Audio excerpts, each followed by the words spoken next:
Chers amis, le dimanche de Rameau et de la Passion est le dimanche du roi crucifié qui réconcilie le monde avec Dieu. C'est le dimanche où le joyeux et le tragique se rejoignent.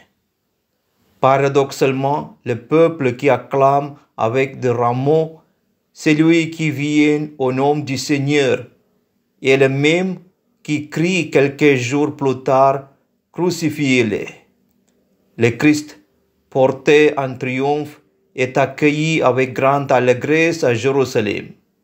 Et pourtant, quelques jours après, lui, le saint, est chassé hors de la ville sainte pour subir l'humiliation du rejet et d'une mort infamée. Le Christ réalise sa mission de réconciliation jusque sur la croix en pardonnant à ses bourrons. Sur le chemin de sa passion, il console les femmes de Jérusalem. Sur la croix, il pardonne et sauve les larrons crucifiés avec lui.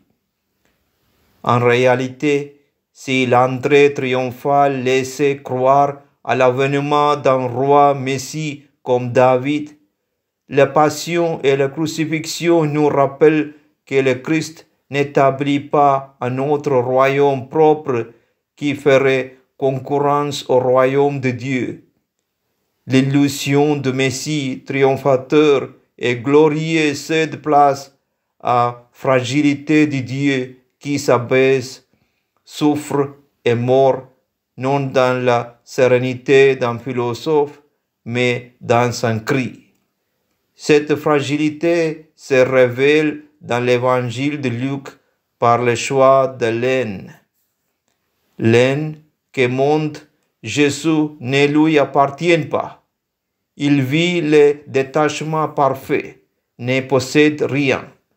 Cela symbolise l'abandon à la bonté de Dieu qui seul peut tout dans notre vie. Le paradoxe du joyeux et du tragique nous ramène à la réalité même de notre vie sur la terre qui oscille sans cesse entre joie et peine, bonheur et tristesse. Le dimanche de Rameau et de la Passion viennent pour ainsi dire donner le temps pour entrer plus en avant du mystère auquel nous prépare la Semaine Sainte. Nous sommes invités à aller à la rencontre du Seigneur pour l'acclamer comme notre roi et ensuite le suivre jusqu'au calvaire, jusqu'à la croix. Nous saisissons bien le fait que nous ne pouvons pas suivre Jésus seulement sur le chemin de la gloire. L'illusion d'un christianisme joyeux sans la croix est une méprise sur le sens profond de la vie. La vie chrétienne n'est pas et ne saurait être un long fleuve tranquille. Il faut accueillir la croix et la souffrance comme faisant partie de la vie chrétienne, car si nous mourons avec lui nous vivrons. Et si nous souffrons avec lui régnerons.